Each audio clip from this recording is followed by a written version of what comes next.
Yo, what's up, guys? It's your boy Looney, and today we're talking about something a lot of traders dream about, and that is living off of option selling.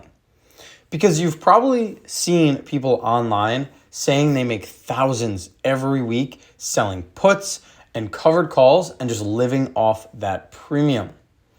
And while that sounds amazing, the truth is there's a lot that no one tells you. So today I'm breaking down the real math, the risk, and what actually it takes to live off of selling options without the hype. But before we get into this video, quick shout out to the Discord. It is free to join, and I also offer a premium membership for $8 a month, and you get access to one-on-one coaching, trade callouts. I have a few courses, I do giveaways, and more. You can check it out. All the links are in the description. So let's be honest. Selling options can create that consistent income and that passive style trading because you're getting paid upfront to take calculated risks. And when done right, it can feel like free money. But here's the part people don't mention. To replace your income fully just by selling options, you need a lot of capital and discipline and also patience. Let's say you want to aim for 1 to 4% per month, which is realistic for safe strategies. You would need roughly 100,000 to all the way up to 300,000 just to cover like a normal living expense. That's the math. Option selling isn't a get rich quick system. It's a cash flow system that rewards consistency over time. So let's actually look at my portfolio. It's at 64,000. I have about 10,000 in cash that I'm using for option selling. But we could kind of say, what happens if you have a 50,000 portfolio? Because you could also sell options if you own shares. And with doing this, you target 2% per month just from selling puts and covered calls, which is pretty good. You get around 1,000 per month in premium, and that's before any kind of assignments or losses. Now that sounds great, right? Until you realize some months you're not going to make that 1,000 return. You only make 300, or some months you might even lose. You might even lose if the trades go against you. So it's definitely not passive income. It's definitely a managed style income strategy. And you do need to be constantly balancing risk, your cash, and just overall assignments. If you're selling puts when the market dips, and then also managing covered calls when your stock runs up and adjusting when volatility spikes, you'll be in a lot better place. But if you're just doing it randomly, it is going to be a bit difficult to get those consistent returns or a good average return. So yes, I would consider it more of a skill, and I would not say it's easy or free money. Now you can see here, past week I'm up 600, and the past month I'm up 1,800. Mainly from selling options. I have a few other strategies. I do debit spreads. I do put credit spreads or credit spreads in general, but mainly from selling options. And I'm doing it strategically. I'm doing it when the market is down, when the market is up, when the market is sideways. That's really what you want to be paying attention to, because ideally you don't want to be selling puts when the stock is overvalued or really running hot. You want to be selling puts when the stock sort of pulls back and is at a point where it's pretty much a good entry, and you could actually even get a better entry if it pulls back further. So a good example would be like Oscar, I would say. Oscar today dropped pretty significant, and if you sold a put, that would be the most ideal, because if you put it out to like a month or 45 days, that's the like golden rule, and you go down to a low delta of 0.26, and you're pretty much saying that you're okay with owning it at $13. That's a really good entry. And yeah, you get to own Oscar for $13. And you have to pay attention, or you need to make sure that it's a stock you want to own and you believe in. So you got to do your own research. I personally would be okay with owning it at 13. Now, one of the reasons I didn't sell a put today, although the setup looked pretty good, it's just because I look at VIX. I also look at VIX. VIX uses my cash allocation, and I use this to decide how much cash I should have invested or on the sidelines or deployed. And you can see here, the VIX dipped today. We're seeing the entire market kind of shoot up, and Oscar, on the other hand, did not shoot up. So that's why I kind of just held off I didn't think I want to wait for a day where kind of the market sells off as well as the stock I want to invest in sells off as well. Now, there's a side that no one really talks about because yes, you can look at the technicals, you can look at the fundamentals of companies, but really the hardest part about living off just selling options or option selling isn't the math. It's actually the mindset. Because you're going to have weeks where nothing moves.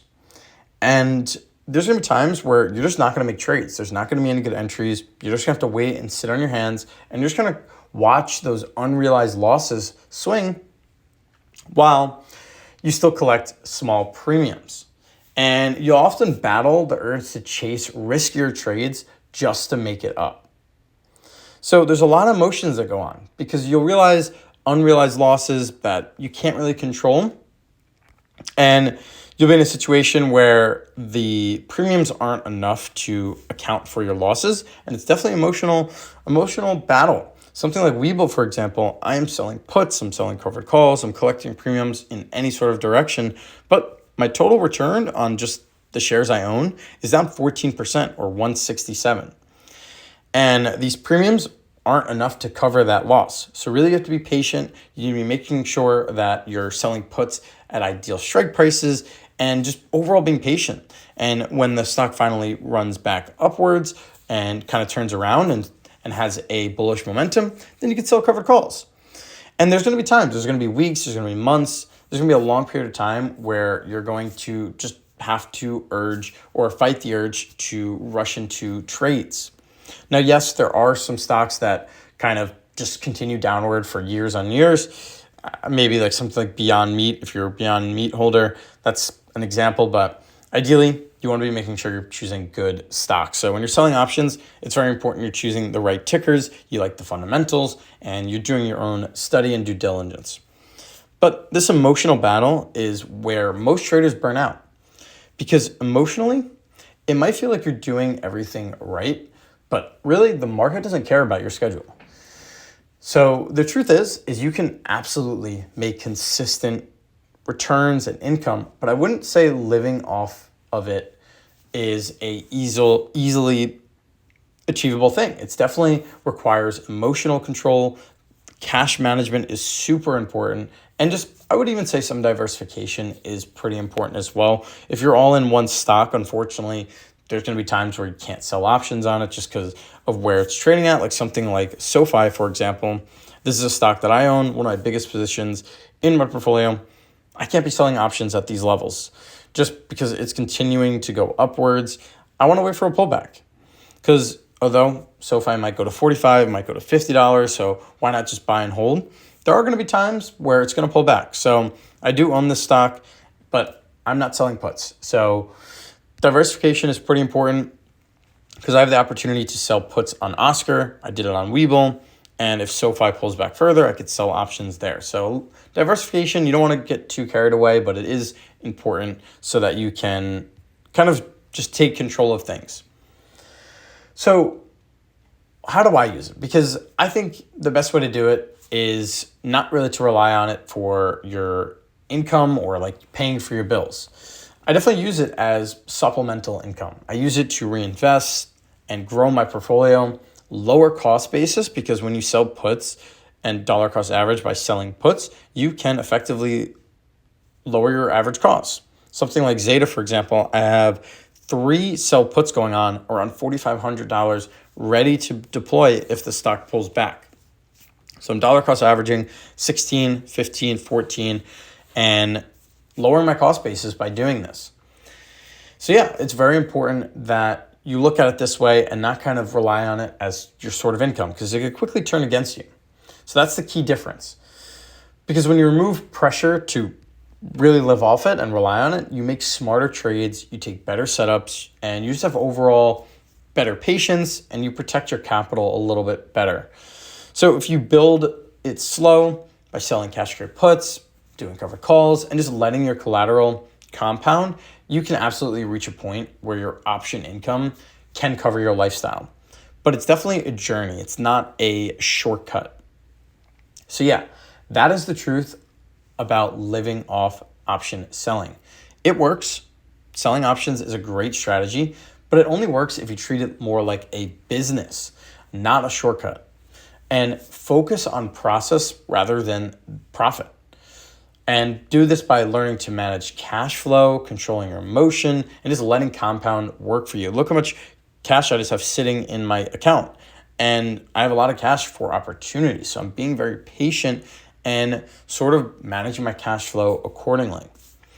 And then one day it can actually possibly replace your income, but it's not going to be overnight. So if you found this video helpful, drop a like and comment how much premium you made this month, and I'll catch you in the next one. Peace.